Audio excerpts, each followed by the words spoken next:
On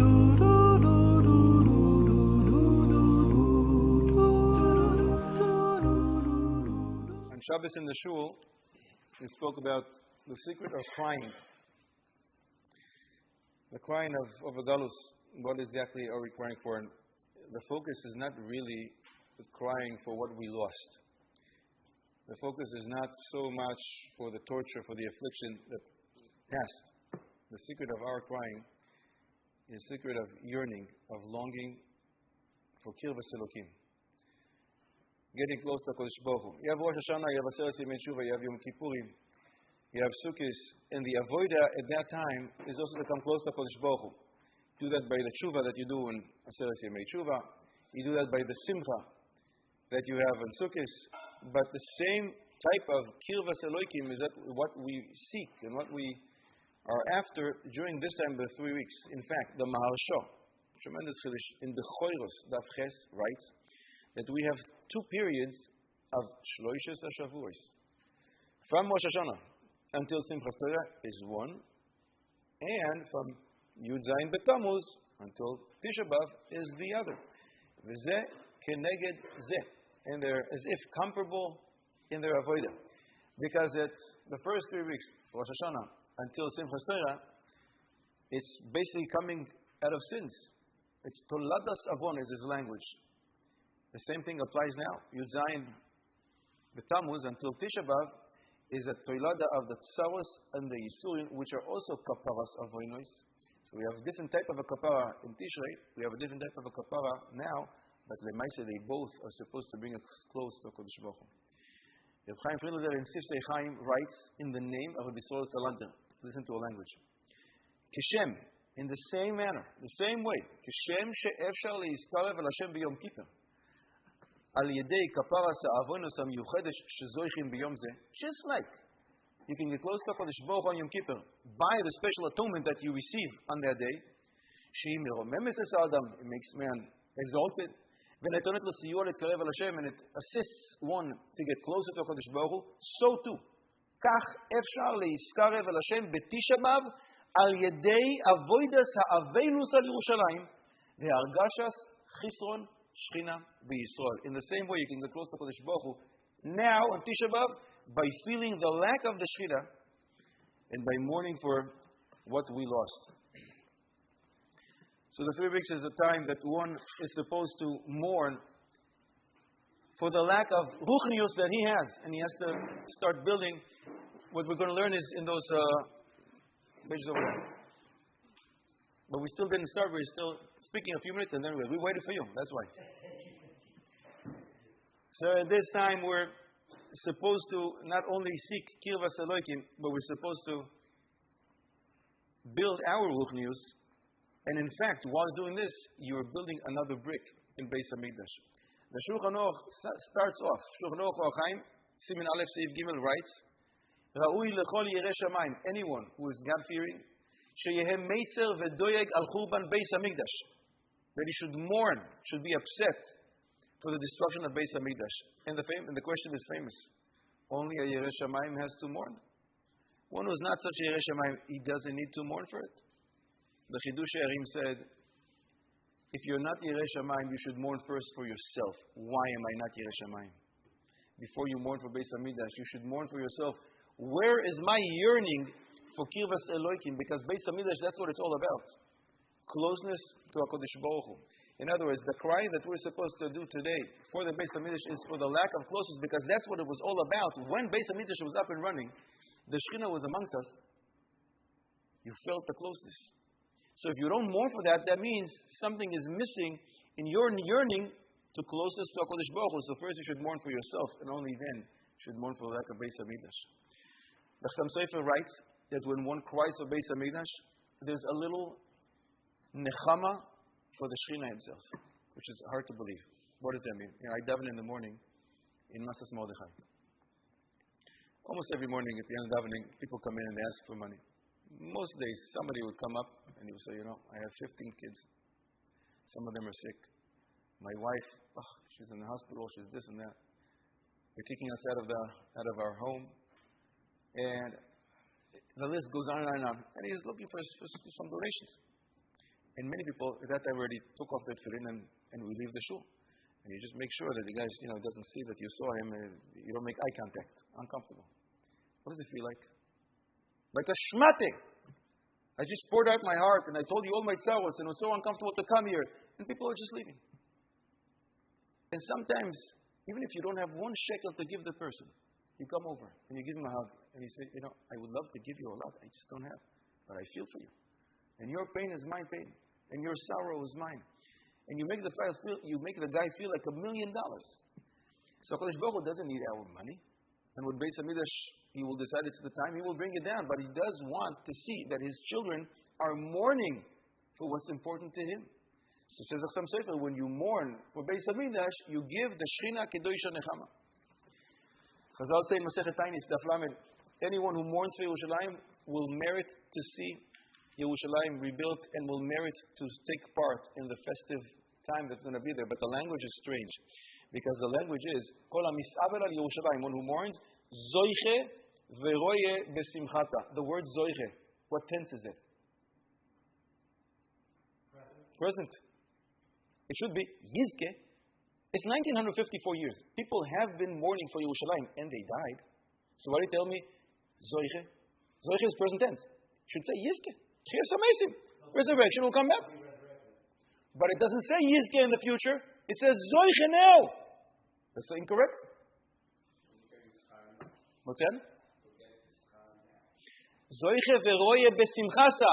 He will merit now, present tense, to see the festivity, the simcha. No, he's not. He's been mourning for 80 years. And he dies. What exactly is that? Zoiche veroye. The answer is, what happened back then in Beis HaMikdash is the Kirvas Elokim, the closest to Kodesh Baruch Hu, and that provides such simcha. And when one mourns for Yerushalayim, in this world, he is able to obtain some of that simcha now. Yes, he still didn't see the Beis HaMikdash, and he will. It's amazing if he doesn't merit to live here while it's happening. But now, when he's here, he is Zoiche veroye besimchasa. He will get that closeness, that Kirvas Elokim, that provides tremendous simcha to one's heart. The Chafetz Chaim once asked, imagine there will be a campaign to build Beis HaMikdash. How much money would you give? I think you would sell your car. And I think you would sell your home and the clinic. You wouldn't want to see this wing was donated by the Berkowitz family, but who doesn't want it? You know what? I don't need a sign. I want Beis HaMikdash to be rebuilt. Says the Chafetz Chaim, you don't need to use your hand to reach into your pocket and to take out your dollars. You need to use the same hand and just put it over your mouth.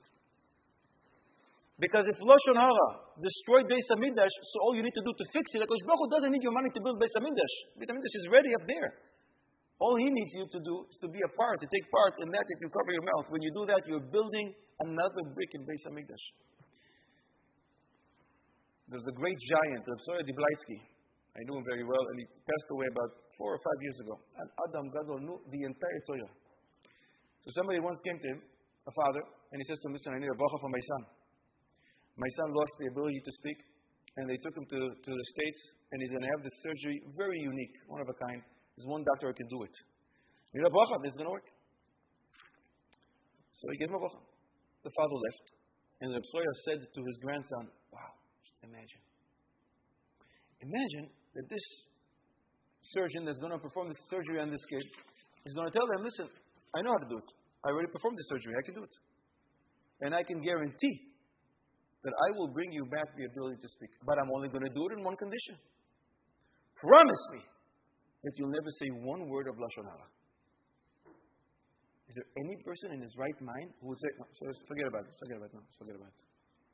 Avade, you're going to be crazy to say, no, I have to speak Lashon Hara. Says Reb Soya, imagine. Every morning you get up, and HaKadosh Baruch Hu gives you the ability to speak for 24 hours, and all he wants is us to avoid sheker, don't lie, rechirus, Lashon Hara, don't say negative things, don't upset people, and use that mouth for Torah, for Tefillah, and to give compliments to people, share with them with compliments. That's all he wants. And yet, sometimes we don't listen, and HaKadosh Baruch Hu comes back the following morning and again gives us the ability to speak. How much chesed and rachamim does the HaKadosh Baruch Hu shower us with? And what do we repay Him back? That's the question that's been burning for 1954 years. Let's do something about it. We start with Bavli. Sadi Vav Amud Beis. Those on Zoom, it's going to be the 1, 2, 3, 4, 5, 6, 7 line from the top on Sadi Vav Amud Beis in Masechet Sanhedrin. Since it's Tisha B'Av, since we have a lot of ground to cover, we're not going into depth. We're not going into great people. We are going to explain it based primarily the Maharsha, Rashi, the Ben Yoyada, the Ben Ishai, and others. Amar Rava. Rava said, Tanit lat mea kudniyata narga de parzela, de shari de parzela. When Nebuzaradan came to Yerushalmi, he came loaded with 300 mules carrying hammers from a very special metal, from the strongest metal there is. You have here we just started now. Sadi Vav Amud Beis, 7th line from the top, Amar Rava. I think that's the wrong one. It should be without the. Should be white. It's probably it's in there. Just flip it to the right one. It's the first page. Sadi Vav Amud Beis. So Nebuzaradan comes to Yerushalayim loaded with a lot of hammers from the best type of metal that there is, that rules over other metals. Shadal Nebuchadnezzar Nebuzaradan. Nebuchadnezzar sent Nebuzaradan with this load. However, Kulu Blatinu Chad Dasha Yerushalayim. He tries using these 300 hammers on one gate in Yerushalayim, and as if the gate swallows up all these hammers. Shneimar, Pasuk says, together, biyachad, in one place they tried to bang, and it didn't work. So the Nebuzaradan says, it's not working. I'm going to turn around and go back home. Omar, I'm afraid. What's going to happen to me is what happened to the guy who came before me. His name was Sanhedrin. What happened to him? Him and his 180,000 soldiers didn't get up one morning. So it's amazing to see. You will see the most wicked people understand that there's something divine here, and there's a Kodesh Baruch Hu controls the world. They still want to do bad, but once they see something from Shamayim, Nafka Kala, a baskol comes from Shamayim. I never received a baskol, but Nebuzaradan the Rasha heard this baskol, soon he's going to hear it again. Ve'amar, and the baskol, heavenly voice emanated from Shamayim and said, Shvar bar Shvar, Agile, son of Agile, Swift, the son of Swift. Nebuzaradan Shvar, go, jump, the Mata Zimna, the Mikdash Acharit.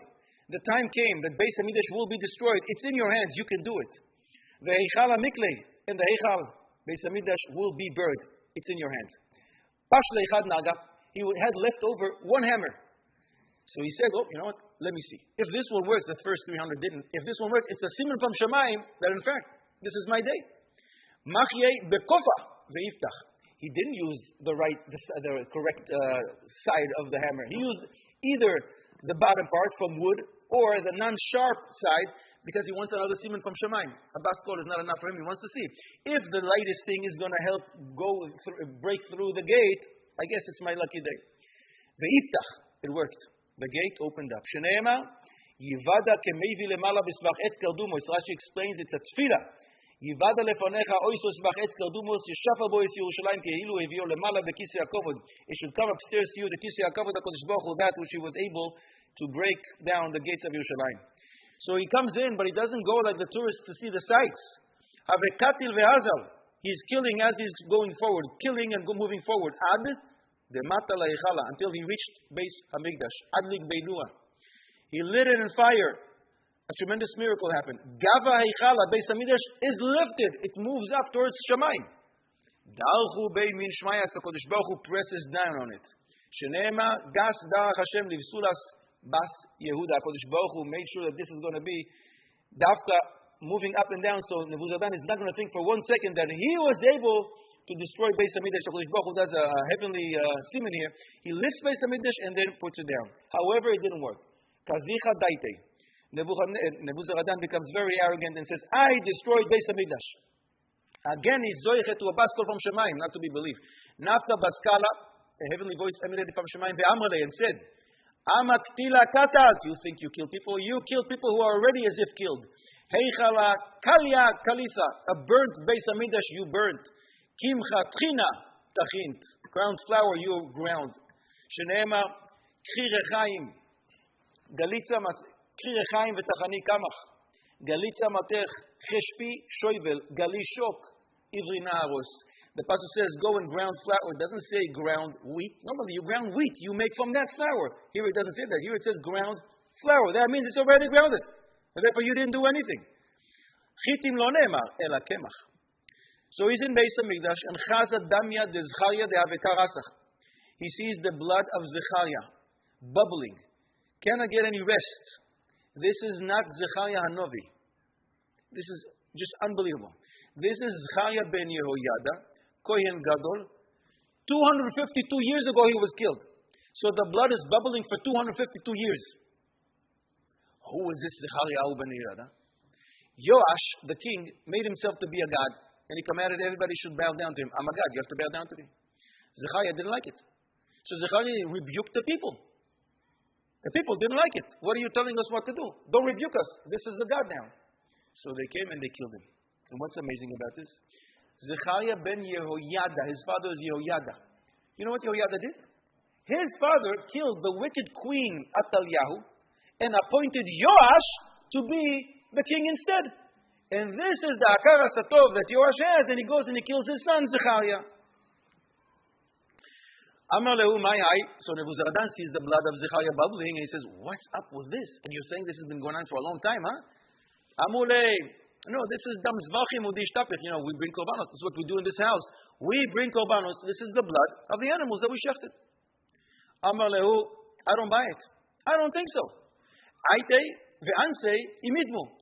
I want to check this out. Bring me some goats, elim, kvasim, izim, whatever you guys use in Beis Hamikdash, bring it here. I'm going to shecht it, and I want to compare the blood to see if it's the same type of a color. Kasi, he shechted those animals, velo idmu, and they're not the same. Amar lehu, you better tell me the truth. Galuli, ve'ilo, and if you don't, sarikna lechu lebisraichu b'masrika deparzela. And if not, I'm going to comb your flesh with iron combs like they did to Rebbe Kiva. Amrulei, so they told him, well, we'll tell you the truth. Hi, Kohen v'navihu de'imdilu l'Yisrael b'churban Yerushalmi. We had a Kohen who was also a Navi, and he prophesied about the destruction of Yerushalayim. We didn't like hearing it, so we killed him. V'katlu. Amar lehu, don't worry, guys. You're saying it's 252 years. I'll take care of business. Ana mefai samalei. I'm going to appease this blood. You'll see. I say Rabbanon Katile Lavei. He brought Rabbanon, he brought the Sanhedrin, and he shechted the Sanhedrin, trying to appease the blood of Zechariah, and the blood loy nach. The blood does not rest. I say Dardekei de Beirav. He brings little kids from the Cheder. Katit Ilavei, and he kills them. The loy nach, and it doesn't help, and the blood is still bubbling. I say Pirkei Kehuna. He brings young Kohanim. Katit Ilavei, and he kills, he shechts them. The loy nach, and the blood is still bubbling. It can't find any rest. Ad dikatal ilavei tishin ve'arba riboy. So much so that he killed 940,000 Yidens. Veloy nach, and the blood is still going crazy. Karav legabe. So Nebuzaradan comes close to the blood, and he says to the blood, Omar, Zechariah, Zechariah, Toivim shebahen ibadetim. The best of the best I already killed. Tell me, Nichalach di'ektedim lekulu, would you like me to destroy them all? Miyad. Nach. Finally, after 252 years, the blood is absorbed in the ground and is resting. Nebuzaradan sees this. Hirher tshuva bedaite. Wow, this is wild. This has got to be from Hashem. You know what? Maybe I should do something about it. He said to himself, Amar, Mahem shelo ibdu ala nefesh achas kach. They only killed one person, Zechariah. And look what happened. HaKadosh Baruch Hu allowed so many people to die. Look what's going on. Hahu gavra. What about me? I killed so many people. What is he going to do to me one day? And therefore, Arak, he fled. Shadar putisa lebeisei ve'isgayer. Not to be believed.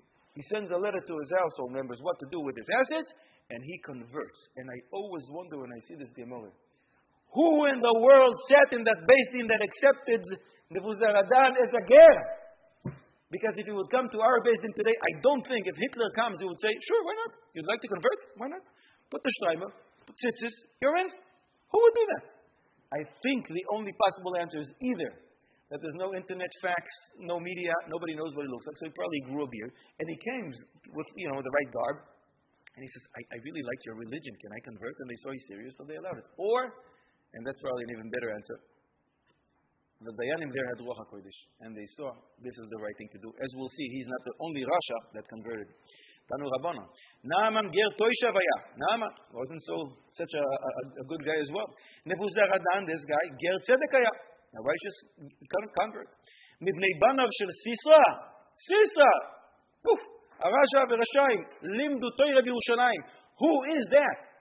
The descendants of Sisra are teaching Torah b'Yerushalayim. Who is that? Says Reb Nissim Gaon. That's Rebbe Kiva. Rebbe Kiva comes from Sisra. Mibnei banav shel Sanhedrin. Limdu Torah barabim. Umaninhu. Who are these lucky people? Shmaya ve'Avtalion, the greatest people in the nation. Mibnei banav shel Haman. Limdu Torah b'Bnei Brak. Why in the world are these Rashaim zoichet to unbelievable descendants learning Torah, teaching Torah publicly? I think it's a punishment. They wanted to destroy Torah. Therefore, from them come people who teach Torah publicly. But maybe it's also the reward. Because of what they did, it caused us to do shura. Because of what they did, Yisurim atoned for our sins. So you should get something for that. HaKadosh Baruch Hu is not mekapech schar biri. HaKadosh Baruch Hu gives reward to every single person for whatever it is that he owes him. You cause Klal Yisrael to do shuvah. You cause an atonement of sins. You get something. But it doesn't stop there. After this long list, says the Gemara, "Ve'af miboy bnei banav shel oy sorasha bikesh HaKadosh Baruch Hu lachnis an tachas kanfei hashchina." HaKadosh Baruch Hu wanted the descendants of Nebuchadnezzar to also be able to convert and come to Klal Yisrael. But the Malachim didn't like it. And the angel said to HaKadosh Baruch Hu, Amor Malach Yashor Zefei HaKadosh Baruch Hu, Ribono shel olam, Mi shehechid es beischa, v'sarap es eichalecha, tachnis tachas kanfei hashchina? They want to destroy your house, burnt it, and you want his descendants to be part of your group? And HaKadosh Baruch Hu doesn't respond. In other words, HaKadosh Baruch Hu accepts this. HaKadosh Baruch Hu didn't know this before. And what's the chiluk? Why are all these Rishaim, they are able to get descendants who are in Klal Yisrael, and Nebuchadnezzar no? What's the difference? So some explain. From these first Rishaim that we mentioned, something good came out. Either Kodesh Baruch Hu saved us from them, Haman, so the might say nothing happened, or Klal Yisrael did tshuva. Well, you get something for that. Reward. Nebuchadnezzar, nothing good came out of him. He destroyed Beis HaMikdash and took us out to Galus, and we're still in Galus 1954 years. Nothing good came out of him, and therefore he gets no share in Klal Yisrael. It's interesting because it's as if the Malachim are convincing HaKadosh Baruch Hu. HaKadosh Baruch Hu doesn't know, HaKadosh Baruch Hu knows. But you see from here what HaKadosh Baruch Hu is showing us. That he's trying to look for the positive point in everyone, even in the most Rasha of Rishaim.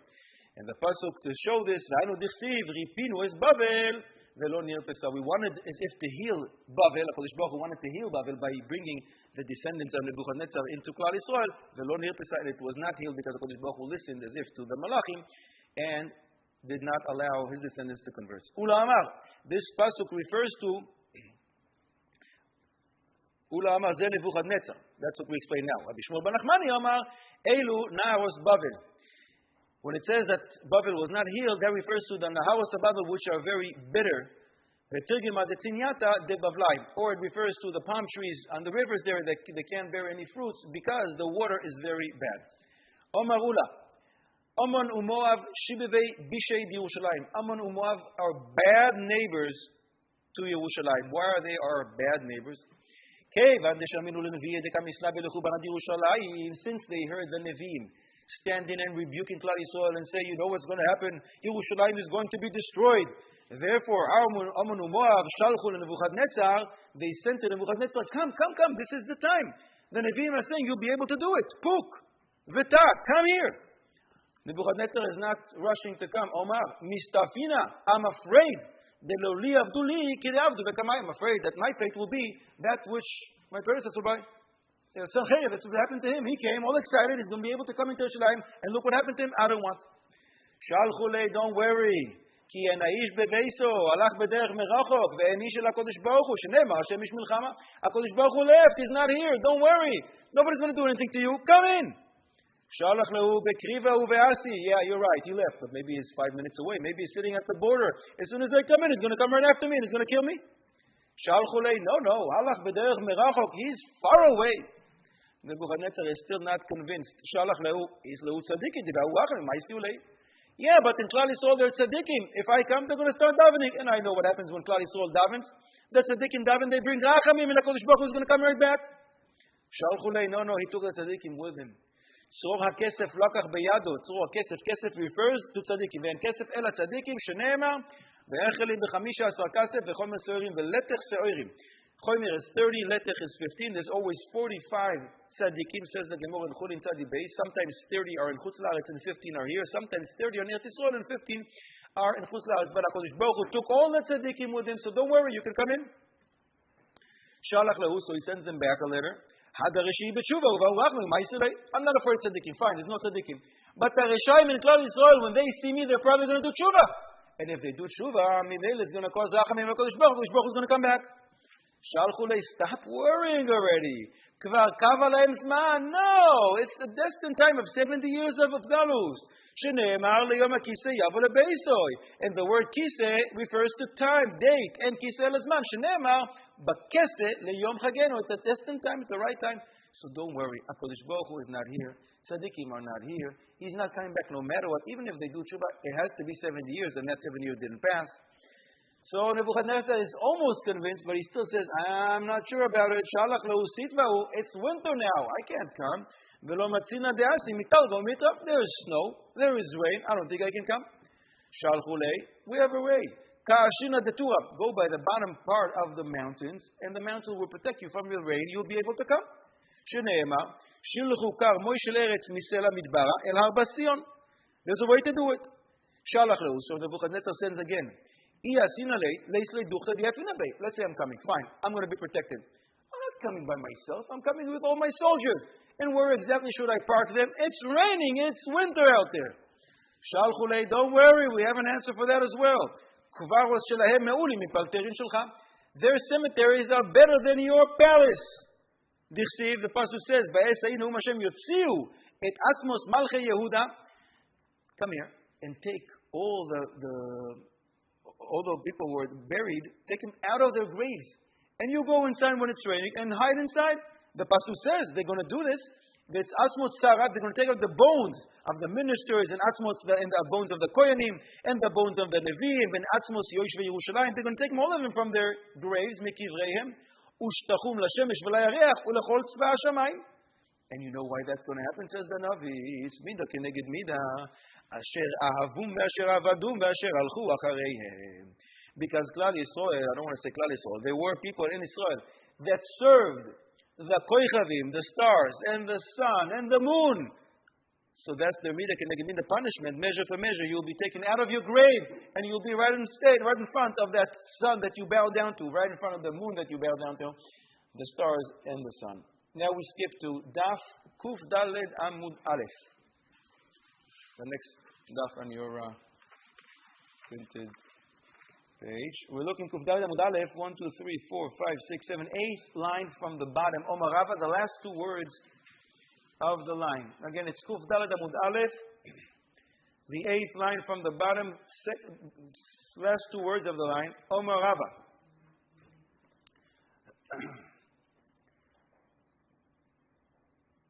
Actually, 2 words before that, 3 words before that. Eicha yashva badad. What we read last night. Eicha yashva badad. Amar Rava. Amar Rabbi Yochanan. Mipnei ma laku Yisrael be'eicha. Why do the psukim start with eicha? Eicha, eicha. You can say ech. What do you have to say eicha?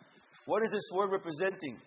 Mipnei, because she'avru av shloishim v'shesh krisus shevatorah. There's 36 averos in the Torah. If one transgresses, he gets kares.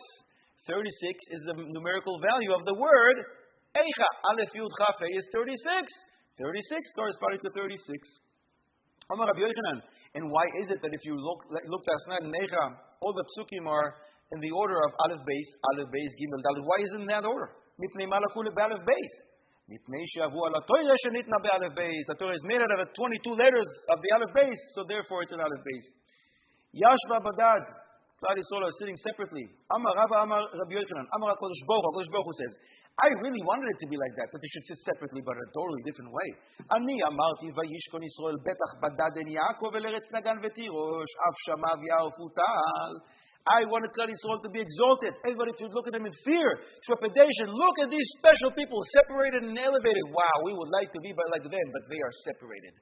However, because we transgressed, we didn't do the right thing, achshav, we will sit separately. Just because everybody is disgusted by us, so we will be separated. What does that mean?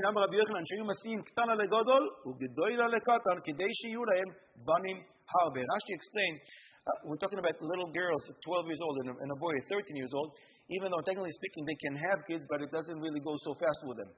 So what they used to do is to take a 13-year-old boy and marry him off with an older, not 50, 60, but an older girl, and they would take a young girl, a 12-year-old, and would marry her off with a 15, 18, 20 young guy, and this way they will have kids faster. That's what Rashi explains. Instead of marrying off little kids together, 12 and a 13, and waiting for them a long time to have the kids. Haisa ke almana, we were like a widow. The pasuk says ke almana, like a widow. It doesn't say almana. It doesn't say we are a widow. Amar Rabbi Amarav, ke almana, like velo almana mamish. Rather, ela ke isha shehalach ba'ala lemedina sayam v'daito lachzor elea. A little nechama. It's like a woman whose husband went, but he's planning to come back. HaKadosh Baruch Hu will come back. Rabasi bagoyim, sarasi b'medinos. What does that mean? Wherever we go in Galus, we become ministers and important people to our masters, to the one who took us in captivities. An example to that, the Gemara says, 2 Jews in Har HaKarmel were taken into captivity. The guy who took them into captivity is walking behind them. They're walking in front, he's walking behind them. So this guy hears the two Jews speaking among themselves, and one of them says to the other, do you know, about 2 miles ahead of us, there is a camel, gamal sheme'alechet lefaneinu. And I'm telling you, suma be'achas me'aneya, he's blind in one eye. V'te'una shtei noidos, achas shel yain, ve'achas shel shemen, and he's loaded on one side with barrels of wine, and on the other with oil. And 2 people are leading it. One of them is Jewish and one of them is not. So the guy behind them hears this. He says, guys, who are you fooling? What are you, prophets? What is that? This is a deep thing. The Maharal explains. The guy was in fact saying, when you go to Galus, you lose that great wisdom that you once had. So you are now captured. Don't tell me that you know everything that's going on. It's going to be happening. You know what's going on 2 miles ahead of time. Do me a favor, stop with this. And he asks him, tell me, how do you know this? Amulo, very simple. Gamal, me'asavim shelefanea mitzad she'oa ocheles, mitzad she'ena oa ena ocheles. Normally, when a camel walks, sometimes you'll see on the right side there's some grass missing, and sometimes on the left. Sometimes on the right, sometimes on the left. What we see, on the right side there's a ton of grass. Why? Because obviously blind in one eye, it doesn't see it. On the left, all the grass is gone. So it probably has good eye on the left. It sees it, and that's what it's eating. It's very pashut. So how do you know that it's loaded with wine on one side and with oil on the other? So they explain. Wine will drip down and will be absorbed in the ground. And the oil will drip down and will float. So we see the difference on both sides that we're walking. And how do you know 2 people are leading it, one is Jewish and one is not? How do you know? The goy doesn't have any tznius. He needs to go to the bathroom, he does. And we see it, whereas we're walking. The Israel, the Jew has tznius, and we see far away, there's a little sand covering it, so we understand. He says, this is too much. You wait right here. And he runs 2 miles ahead, and in fact, in fact, it says it's exactly as they said. He came back and he kissed them on their heads. And he was so impressed with that wisdom. He brought him into his house. And he made a big festive meal for them. And he would dance in front of them. And he said, Baruch shebachar bezaro shel Avram. Praiseworthy is HaKadosh Baruch Hu, who selected the seed of Avram and gave them from his wisdom. And everywhere they go, they become ministers and important people to their masters. And he released them, said, you're free to go. This is unbelievable. But it's even further. It continues in the Medrash. And the Medrash says that when he brought him into his house, they looked at him and they said, now he already knows. These guys are smart and they know what they're talking about. You don't mess with them. So they look at him and they say, you really look like the son of the minister. It's the butler. Yeah, you look just like him. So, really? Wait a second. He runs to his mother. He took a sword and he said, Mommy dear, if you don't tell me the truth, I'm going to slash your throat right here. Tell me the truth. Is this true? And he said, well, if you're asking. On the night of the wedding, your husband left and the butler came in and you are his son. He goes back and says, wow, I can't believe it. Okay, here's the meat. Guys, eat. He started eating and said, he says, he's like a dog. He said, wait a second. He runs back to his mother. Mommy dear, if you don't tell me the truth, I'm going to kill you. What's up with the meat? He says, well, we had one sheep, but its mother died, and he couldn't nurse it, so we let the dog nurse it. Wow. He comes back, he gives them some wine. Okay, here's some wine. And they drink it. Oof, a dead person's flavor. What is that? He runs back to his mother. Mother, if you don't tell me what it is, I'm going to kill you. What is it? He says, well, this is from grapes that grew on your father's grave. So he was so impressed again with their wisdom. He came back and he gave them gold and silver and he told them, you can go back home.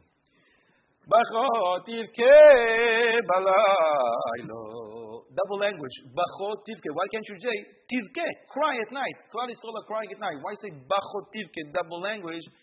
Why double? For the first Beis Hamikdash and for the second Beis Hamikdash, which is interesting because Yirmiyah Hanavi writes it. Yirmiyah Hanavi only saw the first destruction, but he is prophesying and he sees Beruach HaKodesh that there will be a second destruction. So therefore he writes the word crying twice. What is this? They're crying at night. Balayla al iskei layla. A night business. What does that mean? Shnema. When the spies came back, Tisha, Kol ha'eda v'itlu es ko'elam v'yivku am balayla hu. Klal Yisrael are crying when? At night. Therefore, Amar Rabbi Yochanan Oiso Hayom was Tisha B'Av. Leil Tisha B'Av haya amar lena Kodesh Baruch Hu l'Yisrael. Kodesh Baruch Hu said to Klal Yisrael, Atem bachitem b'chia shel chinam. You cried for no good reason. And therefore, V'ani ekba lachem b'chia l'doros. I will give you a good reason to cry for generations. When did this war start? 2 days ago. Friday night. What was Friday night? Tisha B'Av. When were we expelled from Spain? To Batei Mikdash, and the list goes on and on and on. So many things started Dafka and Tisha B'Av. Kodesh Baruch Hu said, you cried for nothing, I'll give you a good reason for generation. Another interpretations of the word Balayla. When you cry at night, your voice is heard more so than when you cry during the day. The Gemara explains in a different place that during the day, there's a lot of noise. People are working and they're banging and people are traveling and the buses and there's a hustle and bustle. At night it's very quiet. So your voice is heard more so at night when you're crying. The stars cry with you when you cry at night. When you cry at night, the one who hears you will cry along with you. But says Rashi, in all this, the pasuk says at the end of this pasuk that they didn't help. There is no consoling. So the Gemara says, there was the neighbor of Rabban Gamliel, Shemes Benam, her son died. She used to cry every night. Shama Rabban Gamliel heard her crying, and he was crying as well. The Maharshal explains he doesn't cry for her son, he doesn't necessarily know her son, he's crying for the destruction of Beis Hamikdash, as we explained in Shul Friday night. All tragedies, everything that goes on in this world comes from one source. Lack of Beis Hamikdash, no Shechina. When there's no Shechina, there is Hester upon him, there's concealment, and that translates into deen, strict judgment. So when you see something happening, her son died, it's not supposed to be like that. Young sons are not supposed to die. That's because of the destruction of Beis Hamikdash. So she's crying for her own private sorrow. Rabban Gamliel is crying for Klal Yisrael's sorrow because of the lack of Beis Hamikdash. And Rabban Gamliel is crying so much, until his eyelashes fall. Lemachar, hikiru bo talmidav. The following morning, his talmidim come in and they see, Rebbe, what happened to you? Where are your eyelashes? And therefore, they came to that lady and said, lady, you can't do this. You can't keep doing this because if he's done sleep at night and he cries all night, he can't teach us Torah. Please move to a different neighborhood. They took her, they removed her, they gave her a nice building somewhere else. Don't worry, they gave her a nice house somewhere else. But they removed her from Rabban Gamliel so he'll be able to sleep at night because otherwise he wasn't able to sleep. The Pasuk in Eicha says, V'dimasa alechya. The tears on her cheek, Klal Yisrael. Amar Rav Abba Rabbi Yochanan. It's like a woman who cries, Keisha shebochal, Baal neurea, like a woman, a young woman who gets married and her husband dies and it's a tragedy and she can't stop crying. That's how we cry. Shenema, Eli, mourn, cry, Kivsula chavura sak, like a young lady who got married. Al Baal neurea. It's much more of a tragedy when a young woman gets married and her husband dies than in the later stage in life. Hayu tzareya lerosh. Amar terrible thing. Amar Rabbi Yochanan. Kol hameitzer liYisrael na'asa rosh. If you come to fight Klal Yisrael, you will become a great leader. You will become something unbelievable. A rosh. Why is that? Was it a bonus? You come to Klal Yisrael, so Kodesh Baruch Hu rewards you? So Tosfos in Chagiga Daf Yud Gimel explained, it's to reduce the Chilul Hashem. If Klal Yisrael will fall to the hands of a tiny little nation, it's embarrassing. It's a Chilul Hashem. This select team, the group called Klal Yisrael, Banav Chaviva v'Kodesh Baruch Hu, they fall in the hands of a lowly nation. It's disgusting. So Kodesh Baruch Hu makes the person who comes to fight Yisrael, Klal Yisrael, become an empire. Then it's less of a Chilul Hashem. That's one way to understand it. Reb Tzadok HaKohen says an unbelievable thing. Why is the person fighting Klal Yisrael becomes a rosh, becomes a tremendous person? Because he did us a favor. Because when you give us afflictions, it atones for our sins. When you give us afflictions, we do tshuva. Shouldn't he be rewarded? So he's rewarded with becoming a great empire. Rebbe Elchanan Wasserman says also an unbelievable thing. Does it say here, Hameitzer liYisrael, one who fights Yisrael? It doesn't say that. What does it say? It doesn't say Hameitzer liYisrael. Superfluous word. What does it say before that?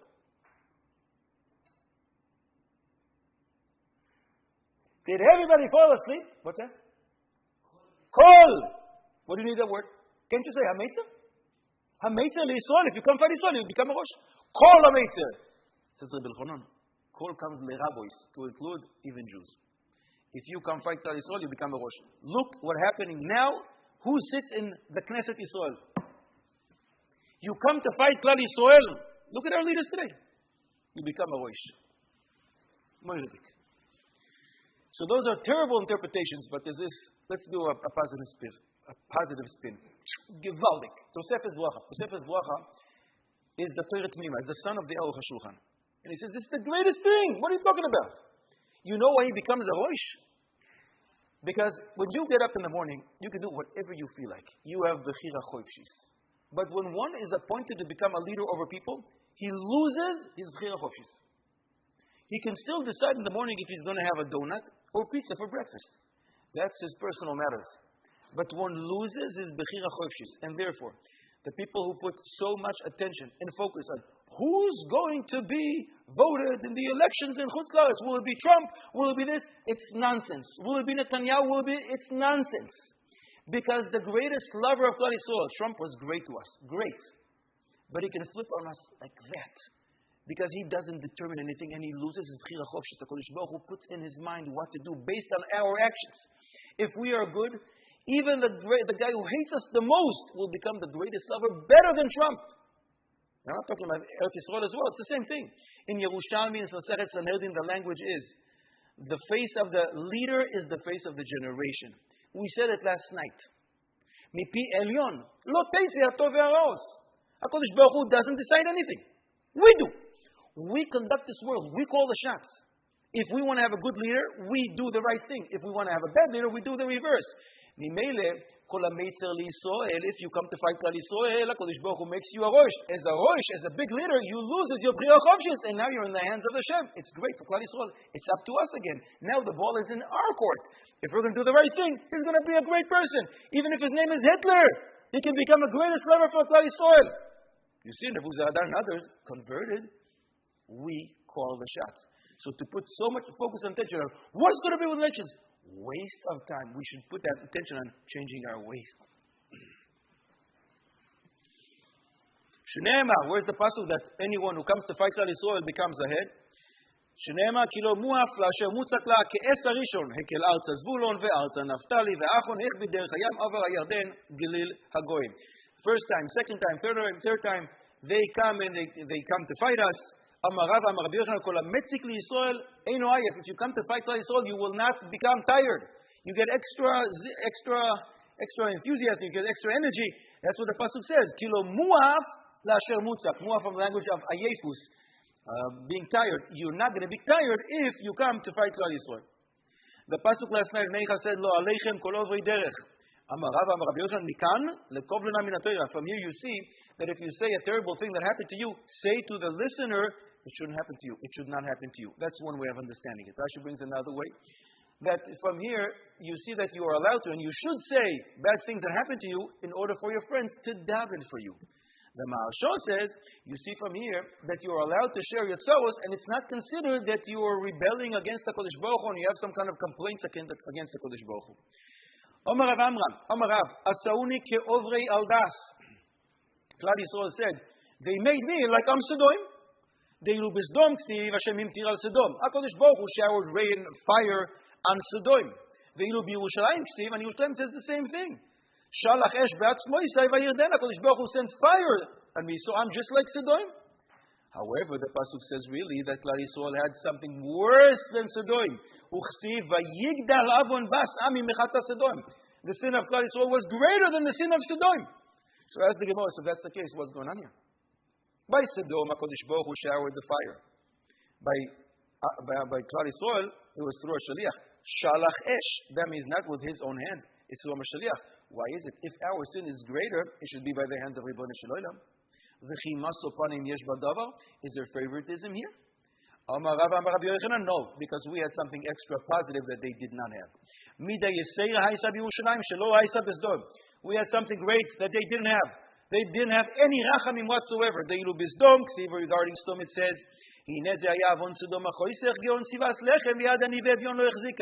they were loaded. They had an abundance. They had whatever they want, and yet they didn't give food to the poor. They didn't shower people with gmilut chasadim. There was zero gmilut chasadim. But Yerushalmi, they were so poor, there was nothing to eat. So what happened there? Yerushalmi ksiv yedei nashim rachmanios bishlu yaldeihen. Mothers with tremendous mercy had to cook their own child, but they gave a little of it to their neighbors. That's one way of understanding. So at least there's rachamim. And Chazal say, kol hamerachem if you show mercy towards others, so they will shower you from above with mercy. So mothers had to cook their own kids, but they didn't keep it all to themselves. They gave a little to the neighbor. That's one way. But we love doing a positive spin. Comes the Sefer Alei Tamaran Yerushalmi, and he says something totally different. A woman in Yerushalayim had one loaf of bread left in her house, just enough for the day for her and for her son. Her neighbor just lost her son. So the halacha is, the first meal, as a mourner, you don't eat from your own food, others bring you. So this kind neighbor, who only has one loaf of bread for the day, takes that loaf and gives it to her neighbor. Comes out, she's now hungry. And as a result, her son dies. So it's as if she cooked her own son. Chalila, that mothers, Jewish mothers, will cook their own daughters, sons and daughters, chas v'sholom. But because she was so nice to her neighbor, she gave. Lemaisa, they were hungry and starved to death. So since there was rachamim in Klal Yisrael, HaKadosh Baruch Hu showered us with rachamim. The pasuk says, "Sila kol abira Hashem bekirbi." What does that mean? Ke'adam she'omer lechavero nifsela matbea zu. When you run over a coin and it becomes smooth. That's how it is. If Klal Yisrael became smooth, in other words, we lost our identity, we lost our value. We are like a coin which is useless.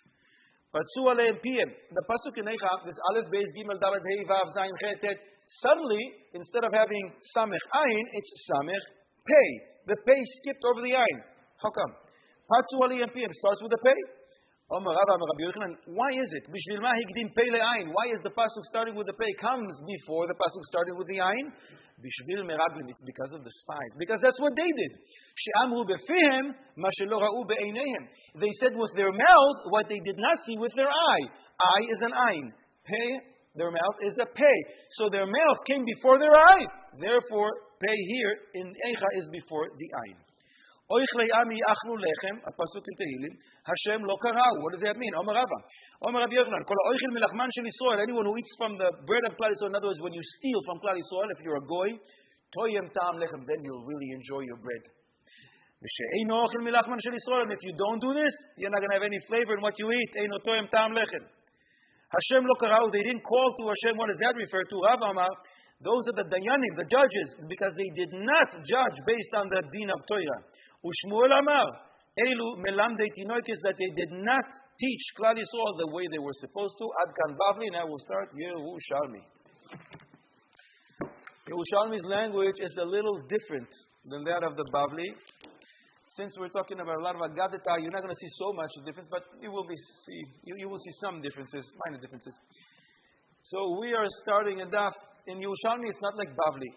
When you say daf tzadivav, it's tzadivav, no matter what Gemara you're holding.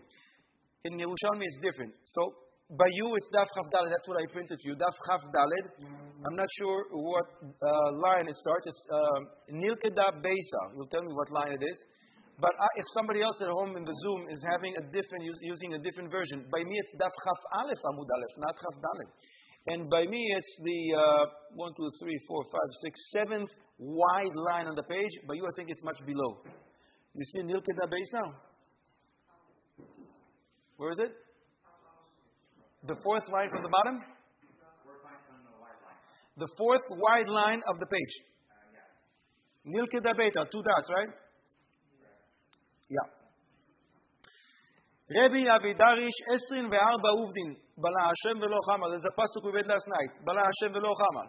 No mercy. Rabbi would darshan 24 different events coming out of that pasuk from the destruction of Beis HaMikdash. Rabbi Yochanan, Darash Ashitin. Rabbi Yochanan darshan 60 different events. Ask the Gemara, how is that possible? The Rabbi Yochanan yatir al Rabbi?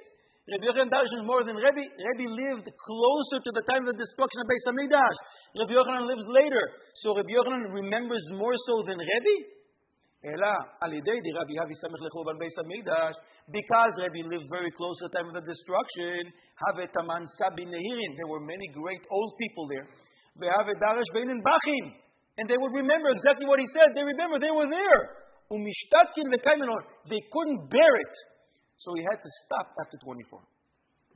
Tani Amar Rabbi Yehuda ben Rabelai. Baruch Rabbi, my Rebbe, Baruch, and some erase this word Baruch.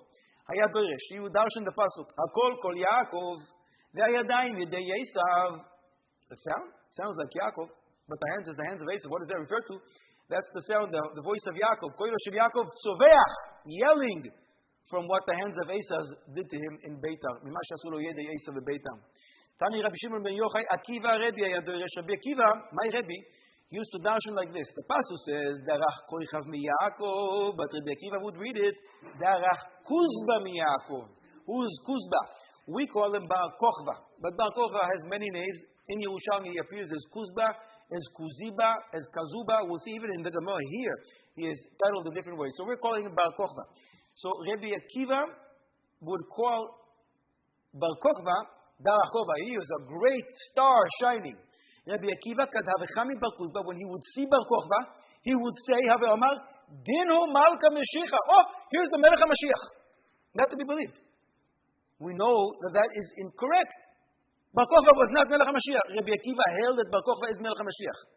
The Rambam writes in Hilchos Melachim that all the Chachamim in Rabbi Akiva's generation held that Bar Kochva is Mashiach. How can you explain that? Rabbi Akiva is supposed to make this mistake. The Chachamim doesn't make any sense. Some say during the life of Bar Kochva, Sefer Seder HaDorech says that Rabbi Akiva already recognized that he is not Melech HaMashiach because he started losing in his battles. But still, all the Chachamim, the language of the Rambam, Dimu, they viewed the Bar Kochva as if he is Melech HaMashiach. So Rabbi Isaac Sher, the Rosh Yeshiva of Slobodka, in Sefer Leket Sichos Musar, explains that the Chachamim did not make a mistake. There are two stages in establishing the identity of Melech HaMashiach. The Rambam in Hilchos Melachim writes, Im ya'amod melech mibeis David, hoige b'Torah, ve'oisek b'mitzvos keDavid Aviv, if somebody will stand up from the house of David, and in fact, Bar Kochba was from the seed of the house of David, and he will learn Torah, and deal with mitzvos keDavid Avdoi. Ve'Yakov kol Yisrael leilech ba, and he will force Klal Yisrael to go in the path of Torah. Ve'yilachem milchamos Hashem, and he will fight for us. Harei ze bechezkas shehu Mashiach. This is already enough to say you have the potential to be Mashiach. You're not a Mashiach Vada. You're not a certain Mashiach yet. But as far as what we are, as far as in our eyes, you are Mashiach, potential Mashiach. Continues the Rambam says, Im asa ve'itzliach ve'nitzeach kol ha'umot shesviva. If he is successful in beating all the nations around him, and he doesn't stop there. Uvana migdash b'mekoimo, and he is able to build Beis HaMikdash. V'kibes nitchei Yisrael, and he is able to bring everybody back from Galus. Harei ze Mashiach bevadai. Now we know for sure you're Mashiach. Ve'im lo etzliach, and if he is not successful, says the Rambam, or neherag, or if he is killed, beyadua she'eino ze shehivticha alav Torah. So then we know now that you are not the Mashiach that Torah promises. Mashiach will come. Mimele Rabbi Akiva and the other Chachamim were not mistaken. They saw the qualities. They saw the potentials. They saw the success that he did have. And that was enough to establish him as a Cheskas Mashiach. Later, when he starts falling, and we'll soon see what he said and what he did, so then they understand the Maaseh he is not. Omer Rabbi Yochanan ben Tota. So Rabbi Akiva, whenever he sees Rabbi Koch, says, he's the Melech HaMashiach, he's the Melech HaMashiach. So Rabbi Yochanan ben Tota says to him, Akiva, Ya'alu asavim bel chayecha. Your cheeks will grow grass many years after you die. Ve'adayin ben David lo yavo. And still ben David Mashiach will not come. What? One of the principles of our faith is, not only do you have to believe in Mashiach, the Rambam says, one who doesn't anticipate Mashiach every single day is called a heretic. So Rabbi Yochanan ben Tota says to Rabbi Akiva, your cheeks will grow grass before this happens, and cheeks don't grow grass one day after you die. So after you die, a long time after, and still Mashiach is not going to come. What in the world are you doing? So some explain it was so dangerous to have Rabbi Akiva, the leader of Klal Yisrael, believe that in fact Bar Kochba is the Mashiach. So he just wanted to make sure he doesn't think like that, and the people don't think like that, and that's why he used such harsh language. When you mention Rabbi Yochanan ben Tota, I must say a story about it. Rabbi Yochanan ben Tota is a very unique individual. He is not found in Bavli. I think he was only found once, I think in Yuma Daftes. And in Yerushalmi we don't see him often. Here is once, and I think in Maseches Trumois, in the 9th chapter, I think. But it's a strange name. Yochanan is fine. Ben, he is the son of Tota. Tota is To. Shin and Taf switch off between Hebrew and Aramaic. So he's really the son of a show, of a bull, of an ox. What? What father calls his son? The Ikar Shmo B'Yisrael, at the bris, you say, your name is going to be Shor ben Moshe, Shor ben Chaim. What's up with that? So the Medrash says, Tziktat Rav Kanaf says an amazing story. A goy wanted to buy a bull from a Yid. So he came over. The Yid was very poor, and he needed the money, so he sold him. And everything's fine. Sunday, Monday, Tuesday, everything's great. Comes Shabbos, this ox sits down, doesn't want to work. It's Shabbos today. So the goy runs back to the Yid and says to him, what is this? You sold me, it's a piece of garbage. It doesn't work. Give me back my money. So the Yid says, wait a second, I'll fix it. He goes to the bull's ear. He says to him, listen, until now you were mine. We don't work on Shabbos. But now you are owned by a goy. You can get up and you start working. He hears this. He gets up and starts working. The goy is so impressed. The goy says, what? An animal knows that there's a Kodesh Baruch Hu in the world. There's such a thing called Shabbos, and on Shabbos you don't work? The animal knows this, and I don't know. I got to do something about it. He went and converted. So he said, why did I convert? Because of the show. I am the son of the show. He bore me. He brought me into life. So he called himself Rabbi Yochanan ben Tota. I'm the son of the show. Rabbi Yochanan, Kol Adrianus Caesar horeg bebeisar 80,000 ribo. The sound of Adrianus Caesar, Hadrian, killed in Beitar 80,000 ribo, 800,000 people. Amar Rabbi Yochanan 80,000 zug shel toiki kronos umakifim les Beitar. They put Beitar under siege. 80,000 zugos, that means 80,000 just the officers. It's not just the soldiers. Each one of them, each one of them had a platoon under him. Vayasham ben Kuzba. Bar Kokhba was there, and he had also his soldiers. Listen to what type of soldiers. V'hayalo masayim elef matifa yetzba. What's matifa yetzba? 200,000 soldiers missing a finger. Why? Because Bar Kokhba said, if you're 18, that's not enough to come into my army. You got to pass a certain test. If you're able, courageous enough, to bite your finger and take it off, you're my soldier. You're my kind of guy. He had 200,000 people like that. Chachamim didn't like it. And Chachamim said to him, your cousin called his soul to be blemished people. What are you doing? He said, I'm sorry, I don't have a better test. Do you have something better for me to test? The loyalty, the dedication, the courage of my soldiers? And they said, yes, we have something better. Amulo.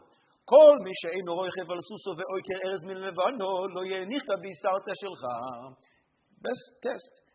If a soldier, while he's riding his horse, can't uproot a cedar tree, that's a joke, it's not a soldier. Take guys like that. So he did. So he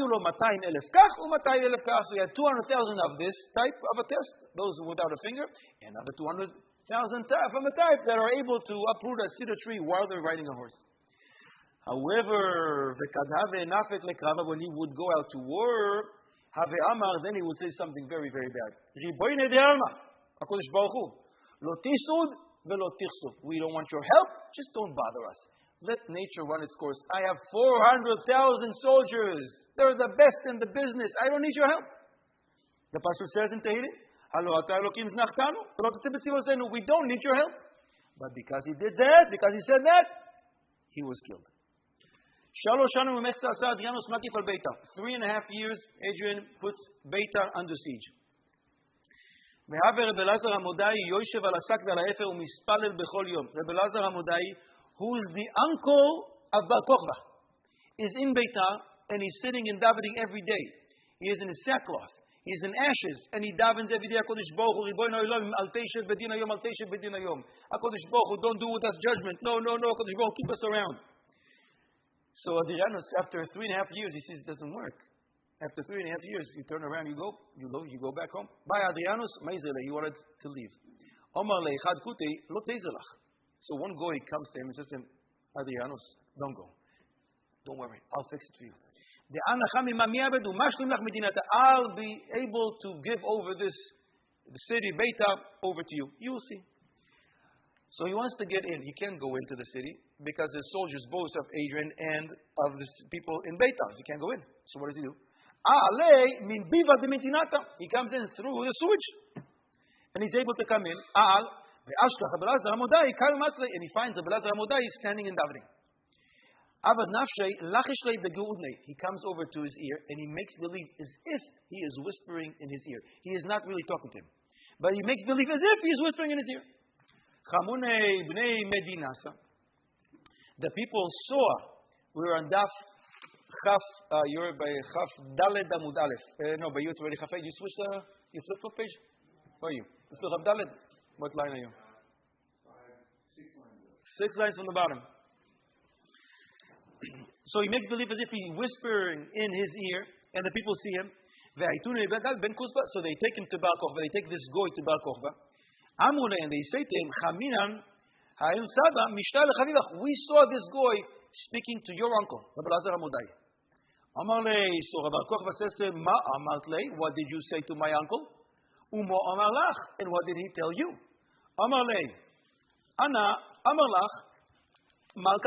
If I'll tell you, my king will kill you, will kill me. I'm cooperating with the enemy. You're the enemy. I can't tell you. And if I'm not going to tell you, you're going to probably kill me. But you know what? It's better for me. Tavli, Malka Katal Yasi, Veloat. It's better for me that my king kills me and not you. To be killed by the enemy, it's a disgrace. And therefore, you know what? I'm going to share with you what he told me.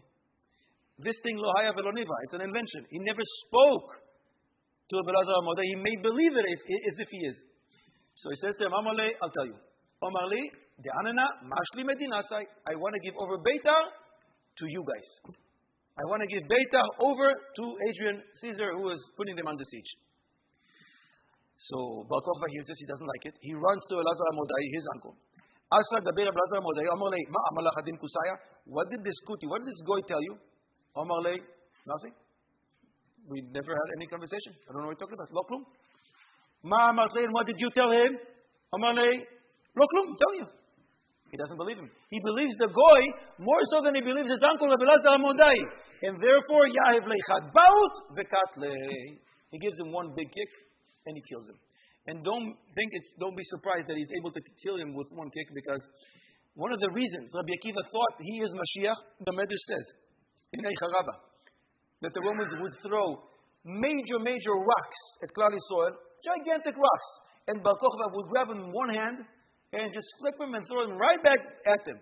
So Rabbi Akiva says, wow, what is this mighty gvua? It's not normal. This has got to be Melech HaMashiach. So here too, he kicks him once, and he's able to kill him. Miyad, Yasas Baskor, immediately a heavenly voice emanated from Shemaim ve'amra and said, Hoi roei ha'elil oz ve'yatzon, cherev al zeroyo ve'al ein yeminoi, zroyo yevosh tivash ve'ein yemino kaho tiche. Haragta es Rabbi Elazar HaModai, who was the arm of Klal Yisrael, Zoram shel Kol Yisrael, ve'ein yeminam, and he was their right eye. Lefichach zoyo shelo to ha'ish, yevosh tivash ve'ein yeminoi kaho tiche. You killed Rabbi Elazar HaModai, who was the arm of Klal Yisrael, because of his davening, Klal Yisrael had koyach. So as if he is the arm of Klal Yisrael, so therefore your arm will dry up.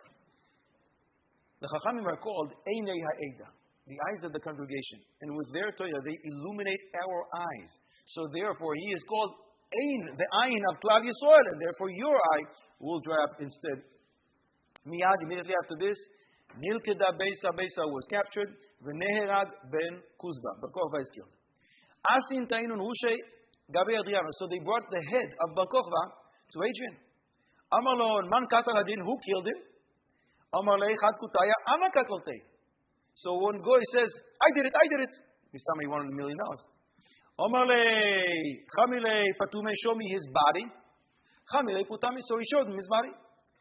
So he saw ashkach chachina krucha alav. He saw a snake surrounding his body. He thought this is something heavenly. This is not normal. Bar Kokhba was the biggest gibbo in Klal Yisrael, maybe in the world. This is not normal. Omar, ilulei elaha dekatle. If it's not his God that killed him, man have yachin katle. Who would be able to kill him? And he read on him a pasuk v'kar alav imlo kitzura mecharam v'Hashem izgiram. V'ayu horgin bahem ve'olchin ad sheshaka asus bedam ad chotmo. They would butcher and kill so many Jewish people, so much so that the blood rose. There was so much blood that it reached the nose of a donkey. What is it, 2 meters high? But don't think that there was only blood around here, around this, not a donkey, I'm sorry, around a horse. Don't think that was just around this horse. There was so much power in this river of blood that would be able to push rocks of the weight of 350 kilo, depends on how do you calculate it, 350 to 750 kilo. You're talking about a ton and a half pounds. We're talking gigantic rocks. It's only if you have tremendous amounts of power by blood, and again, the blood is up to the nose of a horse and just rushing. How much so? Ad shehalach adam bayam 4 mil. Let's say this is where the ocean starts. You saw the blood for 4 mil inside the water. So you'll say, okay, fine, but Beitar is probably 2 meters from the ocean. No. Says the Gemara, in Toimer Sheikev al Hayam, so you'll say Beitar is very close to the water? No. Velo rechoika min hayam 4 mil. So that's about 4 kilometers away from the ocean. And when you come to the ocean, you still see 4 mil of blood. And the blood, remember, is up to the level of a horse's nose. Amru, they found 300 grains of babies on one stone that they killed. They found baskets with so much batim of tefillin. Some say 3 baskets of 9 seah, or some say 9 seah of 3 baskets. Lemaisa, it's 27 seah volume of Batei Tfilim. Tanit, Rab Shimon ben Gamliel Omer, 500 Batei Sfarim Beitar. There were 500 schools in the city of Beitar. And the smallest of them, ve'akatam shebahem, and pachos me-500 tinoikes. Not less than 500 kids in one school. You do the math. 500 times 500 schools. Ve'ayu oimrim, so the kids in Cheder used to say, not afraid of the enemies. You know what we're going to do if the enemies come? Im ba'u asoinim aleinu, if the enemies come, b'machtuvim alalu, anu yotzim aleim, we're nakim esaneim. We all have pencils. When the enemies come, we're going to just put them in the eyes, put them in the eyes. However, kevan shegarmu avoinus, because of our sins, when the enemies did come in, hayu kolchim kol echad ve'echad besifro. They didn't have printed books like we had. They had Megillas. So they wrapped each one of the kids with his Megillah, and they burnt him. Says Rab Shimon ben Gamliel, umikulam lo nishtayer ela ani. And I'm the only one remaining from that terrible tragedy. V'kara al garmei, and he called about himself a pasuk, eini oiler nafshi mikol bnoi siri. I'm the only one left from the entire city. Kerem godol haya le'adriano sarash. Adrian had a big vineyard, the size of 18 mil by 18 mil, gigantic. Like the size, kemin Tiveria letzipori, like the distance from Tiveria to Tzipori. Ve'kifo gader me'arugei beita. Normally, people will make a fence from, I don't know, from metal, from wood. He used the bodies of the people whom he killed as a fence. Some say he stacked them up all the way to the height of the fence that he wanted. And some say he actually stood them up. Tons and tons and tons and tons and tons of body. 18 mil by 18 mil. He's using the bodies of Klal Yisrael. And he decreed that they're not allowed to be buried. Until a different king arose and decreed that now finally they can be buried. And at that time, from that time that they are allowed to be buried, the fourth bracha that we say in benching today, called Hatov ve'ameitiv, is established back then for this reason. Hatov shelo nisrechu. That's a benefit for those people who are alive. They don't have to smell the people who are not buried. Baruch Hashem, somehow the bodies didn't putrefy. The meitiv is shenitnu lekvura, that they were buried. That's the toiva for those people who died, because atonement starts for a person once he is buried. As the pasuk says, "V'chiper admasoi amoy." When the person is in the adama, that is when the kapara kicks in. So it's a big benefit, it's a big toiva for those who die, that finally now they're able to be buried. Tani Rabbi Yossi. Rabbi Yossi Omer 52 shana asad Beit HaLachachum and Beis HaMikdash. Beis HaMikdash is destroyed, but Beitar is not. It's still standing for 52 years because they did not have the sin of sinas chinam among them. So why was it destroyed? Ve'lama charva? Al shehidlika neiros lachar chuban Beis HaMikdash, because they lit candles to celebrate after Beis HaMikdash was destroyed. Why in the world would they celebrate? Ve'lama hidlika neiros? Terrible story. Important ministers, important people in Yerushalmi would sit in the middle of the city. When they would see a person from Beitar coming, in Beitar there were great fields, and they would want the fields to themselves. So they would say to a person coming from Beitar, we know where you came here. You probably want to become a very important minister. That's why you came here, right? They wanted to seduce him. We'll stay here, and we'll make you something important because we want your field. And he would respond, what are you talking about? Never came across my mind. So they continue. You probably came, because you want to sell your field, right? And he responds, I don't know what you're talking about. But one of the friends of this minister would stand there. Write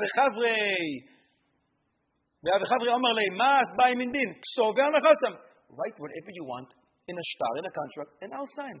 As if I'm a witness that this guy in fact sold his field to you. What's the problem? And that's what they did. They have a kasuv, and they wrote, and his friend would sign. And they would send a letter to the person responsible in Beital's field. Don't let this guy enter his field. It's not his anymore. If this guy wants to come back to his own field, it's not his field. Don't allow him. He's been a gaban because I already bought it.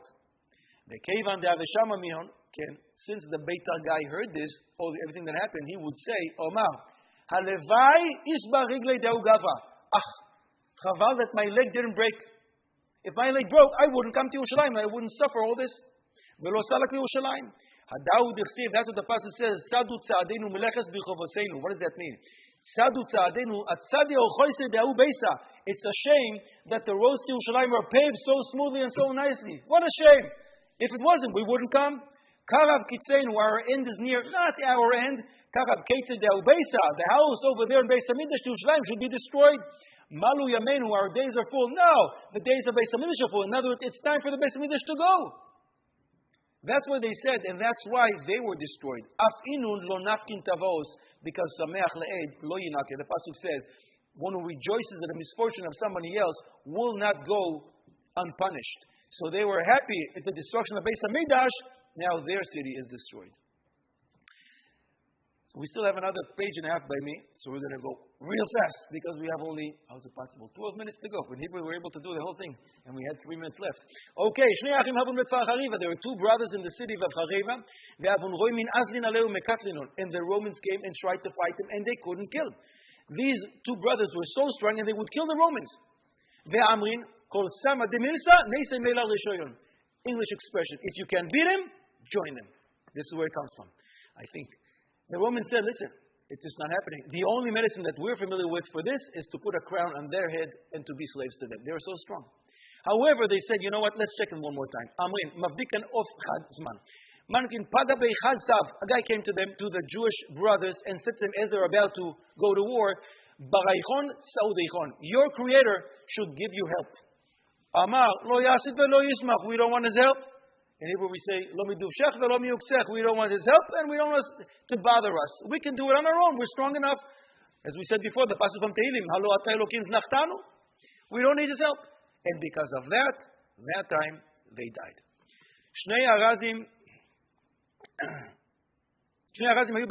In a place called Har HaMishcha, there were two great cedar trees, so great, so big. There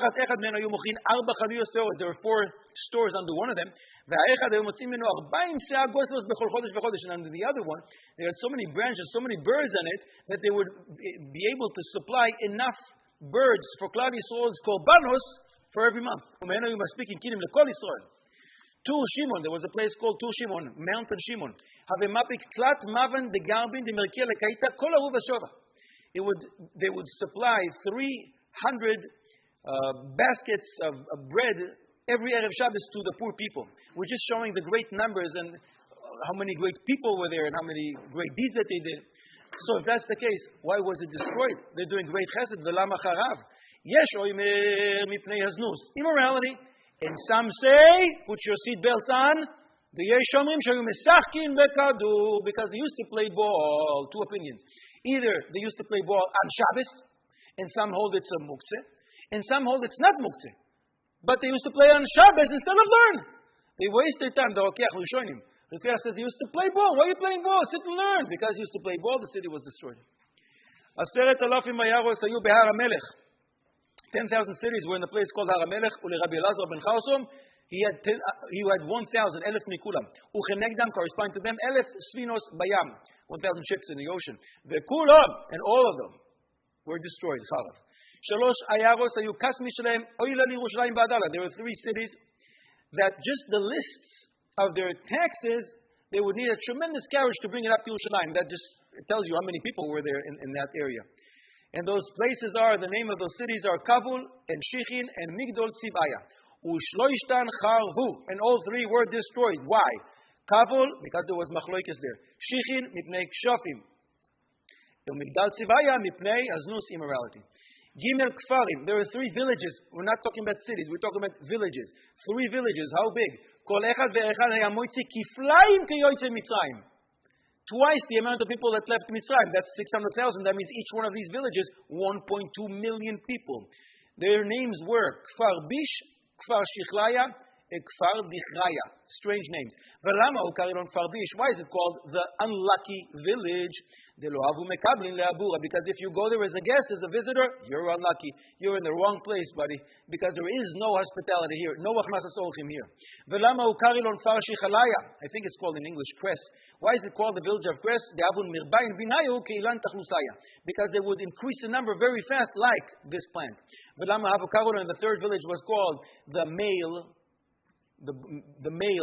village. Why was it called a strange name? Because every woman in that village will only give birth to baby boys. If she would never leave the town, so she would never give birth to a girl. In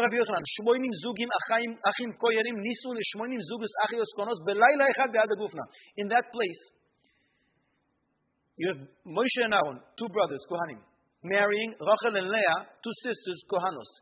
In one night, 80 couples like that married. How rare is that? That just tells you how many people lived in that city. And that's aside, chutz me'achim belochayos. Besides for Kohanim marrying Kohanos with no brothers and sisters. And other than achayos beloachim.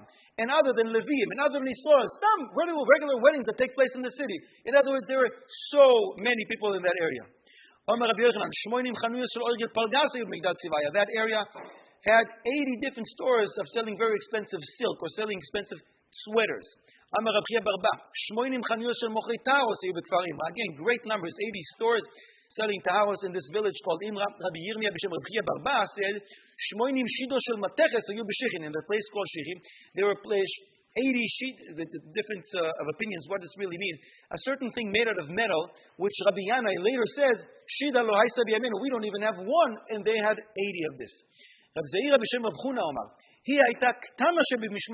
plate called Shechin produced 80. It produced the smallest of the people who served in Beis Hamikdash. And what does it mean, small? And that place alone had 85,000 young Kohanim. 80,000 young Kohanim were killed. For the blood of Zechariah, as we saw before in the Bavli. For the whole Maisa was Zechariah ben Yada Kohen. So now the Yerushalmi says this as well, but a little different language. Rabbi Yudan Shal le Rebbe. Rabbi Yudan asked Rebbe Acha, Eichan Hargos Zechariah. Where exactly did they kill Zechariah? Did they do it be'ezras Hanashim or be'ezras Yisrael? Amar lo. They did it be'ezras Yisrael, velo be'ezras Hanashim, ela they did it be'ezras HaKoyanim. Asked the Gemara, velo nagu bedamo lo kedam ha'ayil velo kedam hatzvi. When you kill the ayil, when you kill a tzvi, you cover the blood. It's a mitzvah in the Torah. Why didn't they cover the blood? Regarding shechting a chaya, it says, "V'shafach es damo v'kisau be'afa." You have to cover it with dirt. However, here, kidama besoicha haya, the blood stayed. Al tzchiach sela samtau.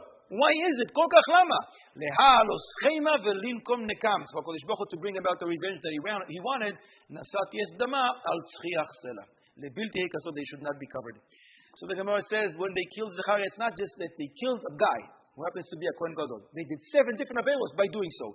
Sheva averos avu Yisrael bo'Yisrael hayom. They killed a Kohen who was a Navi, who was a Dayan. Jeshaf chudam naki. They spilled clean blood. V'timu es ha'azara. They defiled the Azara, and it happened to be that it was also Shabbos and Yom Kippur. The Kevan Shalan Nebuzaradan lekan, and when Nebuzaradan came into the Beis Hamikdash and he saw the blood.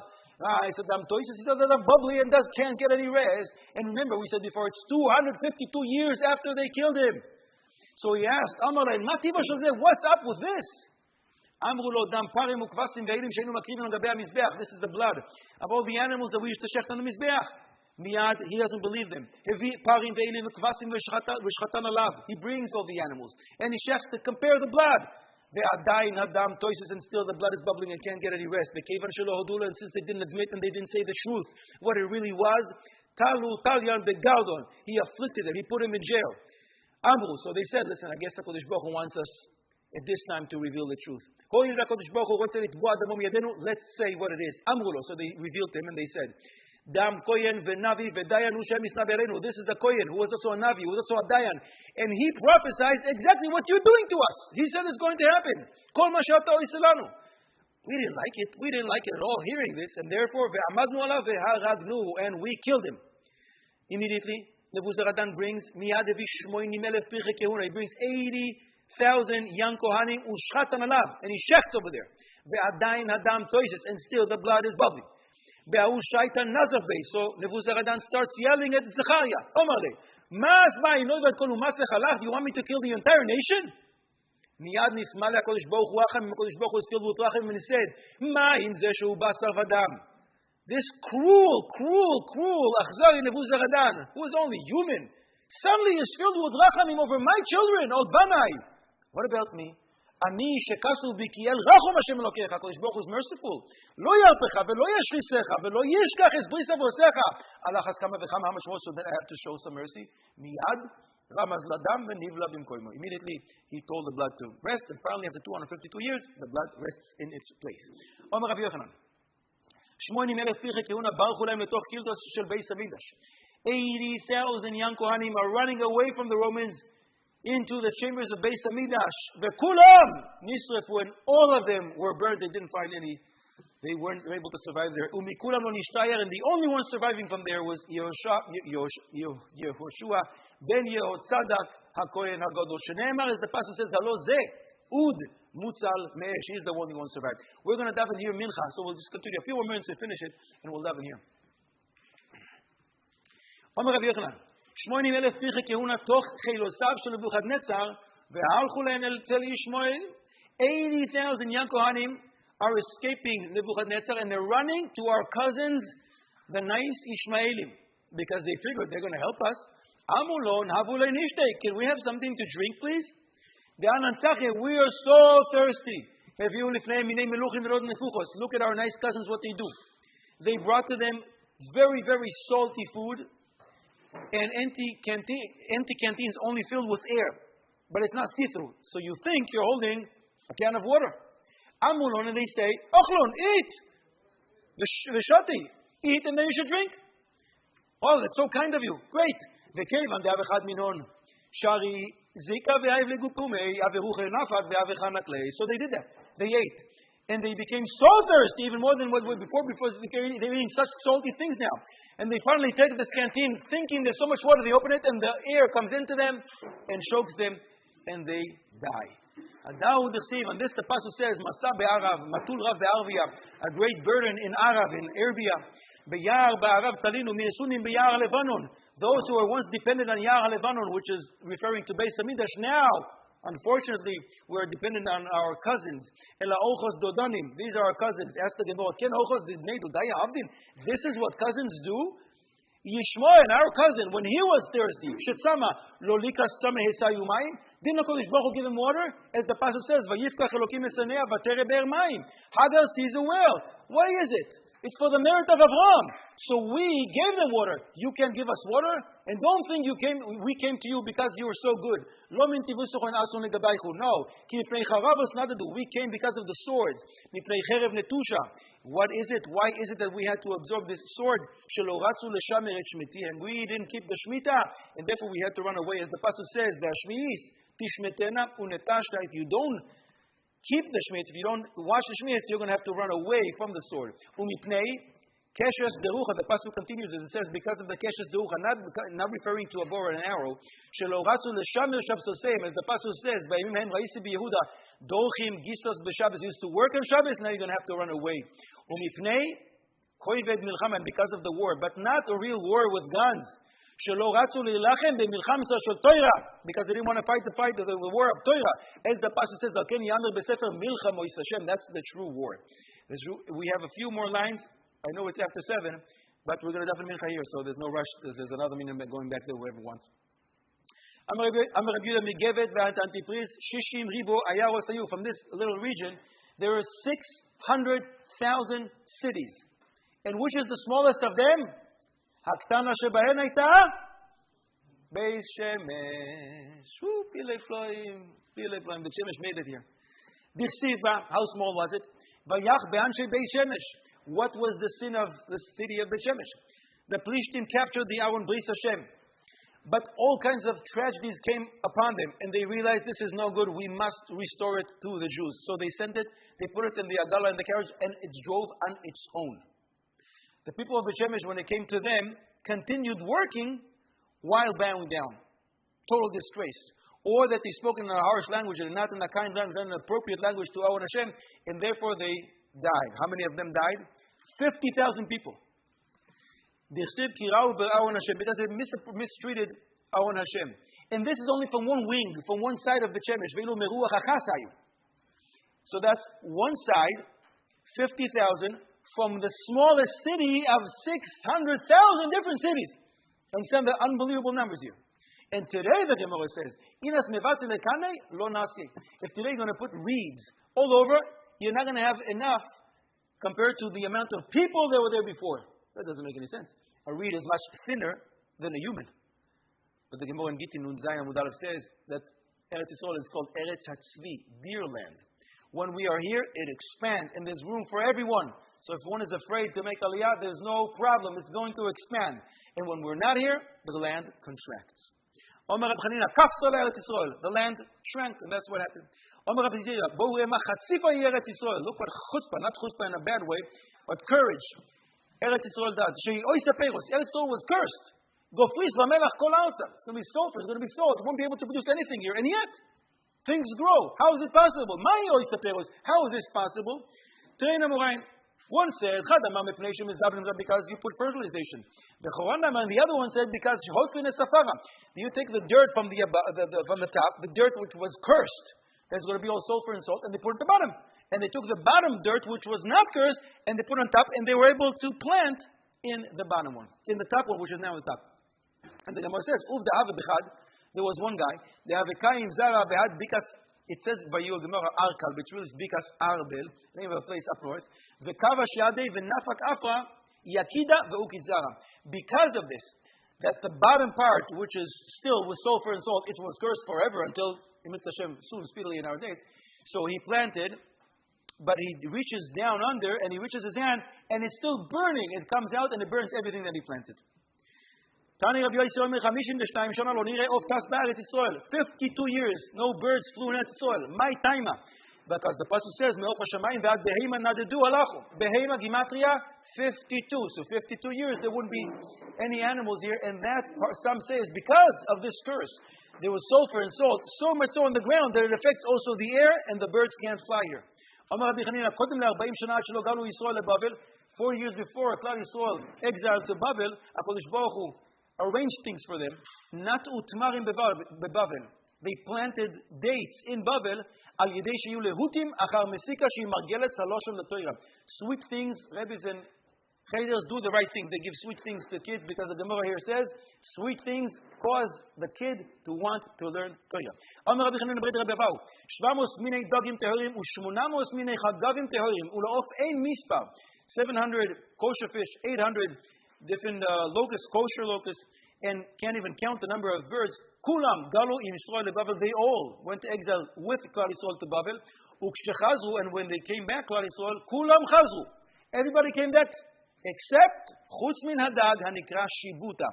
Fascinating. This shibuta appears in Chulin Kuf Tes Amud Beis. The Gemara over there says that its brain has the flavor of chazir. Therefore, here the Kol B'Naida says, because it has the flavor of chazir, it's not appropriate to be in Eretz Yisrael. And if you read Kol B'Naida here, then in the second thing he says, I think that we have similar fish like this here by us, which are called lax. This is Kol B'Naida a few hundred years ago, writing about lax. They can't go against the current, and therefore they didn't come back. But says the Gemara, how exactly? What? It's salmon. So they can't. I know, but he's using the same word that we use. Smoked salmon, I know. He uses the same word that we use today 400 or 500 years ago, which is fascinating to me. So Rabbi Huna asks, but how exactly did they go to exile? From here to Babel, there's no water. Says the Gemara, Derech HaTehom Galu, V'derech HaTehom Chazu. They went under the ground. Amar Rabbi Yochanan, Ashrei mishu roeh b'mapalta shel Talmud. Praiseworthy, the person is going to see the downfall of the city called Talmud. Shehi hayta shutefes, she was partners. B'chuban ba'is rishon, u'v'chuban ba'is hasheni. In both destructions, B'chuban ba'is harishon, he'emida 80,000 kashatim, 80,000 soldiers. B'chuban hasheni he'emida 8,000 soldiers. Last line, v'nechresh ha'ir. Beisa was destroyed. Charash rofus shchik atzamos. Shchik atzamos means yimach shemoy v'zichroi. 1954 years that we've been reading these stories of destruction. In Mitzvah Hashem, next year, we're going to raise a Kiddush cup for the Yontif. We're going to say, Yaleh v'yavoy. תשפ"ג will be a יונטף אם ירצה השם. אם אשכחך ירושלים